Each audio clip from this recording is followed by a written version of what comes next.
A robust MRV system is the first step of a staged approach that the Commission has decided to embark upon with the aim of the reduction of CO2 emissions at a level of 40 or even 50% if possible until 2050.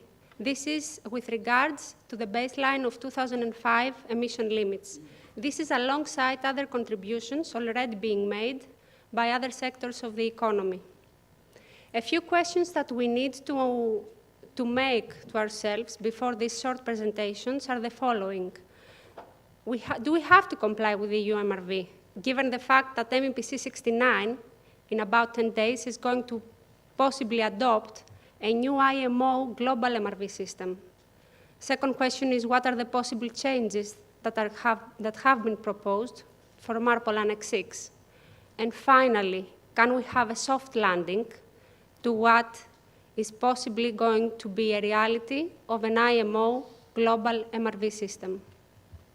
Understanding MRV will place the regulation and address some of the main angles, addressing both the monitoring and the verification part, which are equally important for us.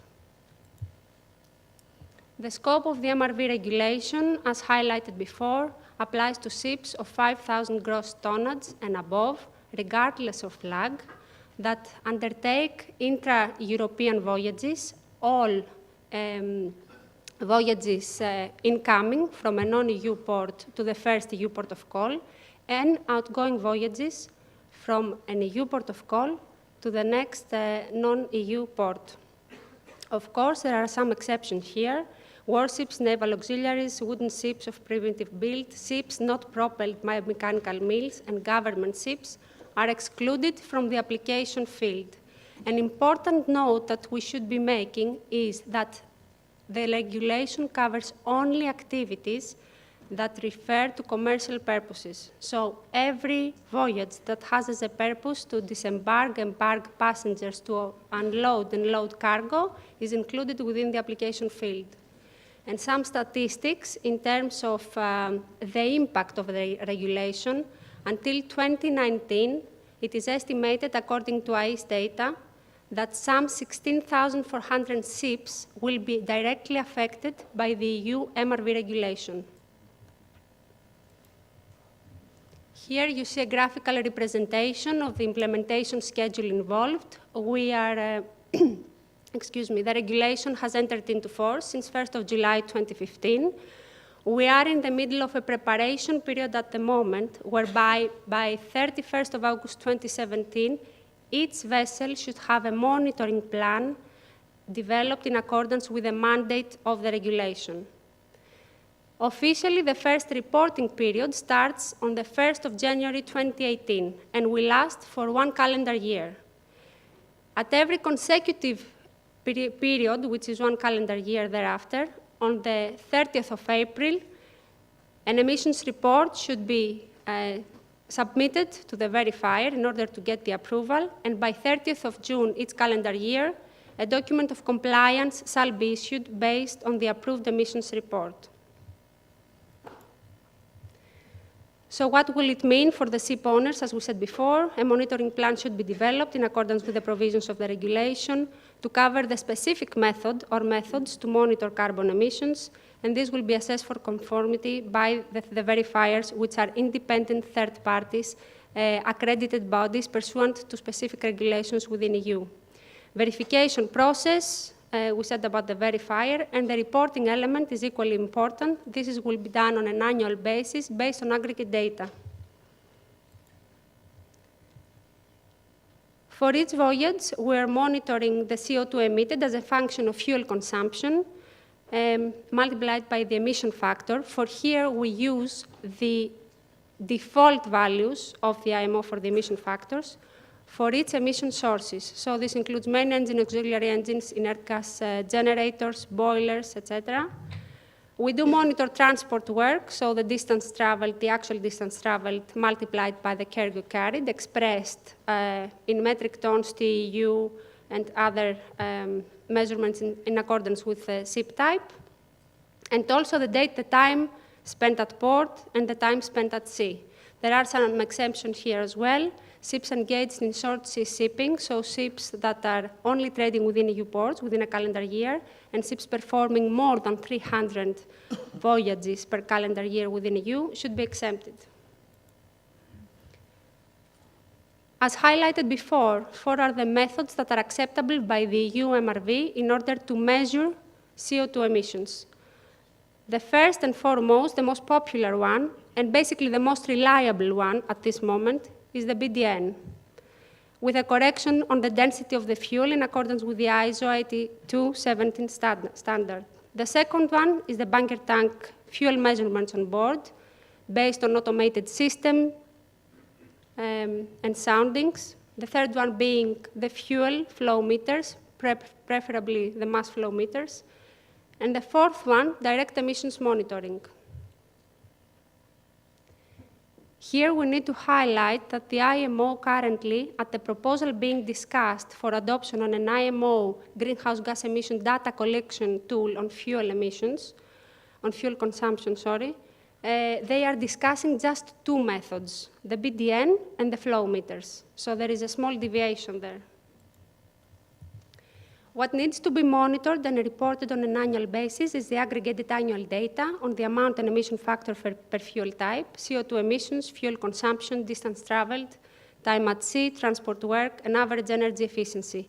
Specifically for the average energy efficiency, this is going to be monitored based on all the 4 parameters. So the total annual fuel consumption per distance travel, per transport work, and CO2 emissions, the total emissions per distance traveled and transport work. This is again a graphical representation of the verification outflow. So the checking of the monitoring plans in conformity with the mandate of the EU MRV regulation, the emissions report, the approval of the emissions report, the issuance of the document of compliance, the communication with the flag administration and the Commission for the publicity of the data lies. These are responsibilities of the verifiers. So one could ask himself, what are the key differences between this and what we do now? Shipping industry has an extensive knowledge of how to measure CO2 emissions from years. So there are some areas that we have some differences and deviations. This is the monitoring, specifically on the cargo side of things. EU MRV uses the dead weight that is relevant to the cargo carried, whether the IMO is discussing a proxy based on the design dead weight. With regards to the distance, it has been a tacit agreement that the berth-to-berth definition shall be used. Of course, this remains to be further finalized. Uncertainty is a big issue, so how much is the data measurements accurate? The UMRV calls for uncertainty to be integrated into the monitoring plan and accounted for. In terms of materiality, how much we don't need to check, so this goes for the verifiers. How can they be certain that the data, that the sample of the data they're verifying is the accurate one? And last but not least, the reasonable assurance, the degree of confidence that the verifier has, and this is higher than the limited assurance. So all these are challenges that need to be specified and overcome in order to have a successful implementation of the regulation. What we don't know, and is going to be part of the delegated acts to be released within the next couple of months and finalized towards the end of this year, is the level of materiality, the accreditation bodies and methods. At this point, it should be worth mentioning that the verifiers for the UMRV should have both the marine and verification competency. The format and the templates for the monitoring plan and the emissions report should be out soon, the data exchange formats, the electronic systems to be used, the uncertainty calculation guidance, which is really important, penalties of non-compliance to be specified. At this moment, as we stand, 2 consecutive years of failure to comply with result to expulsion from entrance into EU ports. And of course, one big issue, very big, is the future harmonization with the IMO.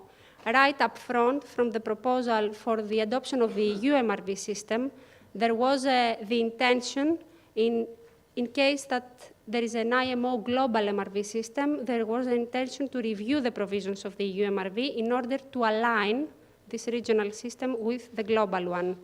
Of course, this remains to be seen as appropriate and how feasible this will be.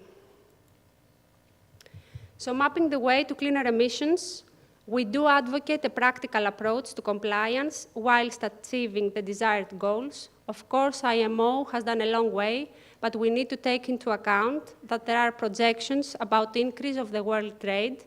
Hence, there are going to be increases in the CO2 emissions. We do advocate, moreover, building upon standards that the shipping industry already has, current practices, and use the expertise and knowledge from the day-to-day business. Of course, utilization and alignment with ISO 50001 within the companies, ISM systems, SEMP, are all welcomed. The challenge ahead is called Global Ship Greenhouse Data Collection Scheme of the IMO.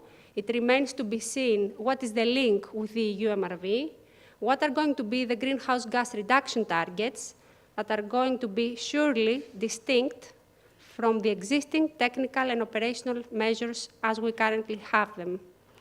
So for a successful implementation, the key is adaptation. It remains to be seen how companies will manage the training of their crews and people on shore, and how they're going to validate the data sets needed for a complete monitoring, reporting, and verification, and a meaningful one. Thank you.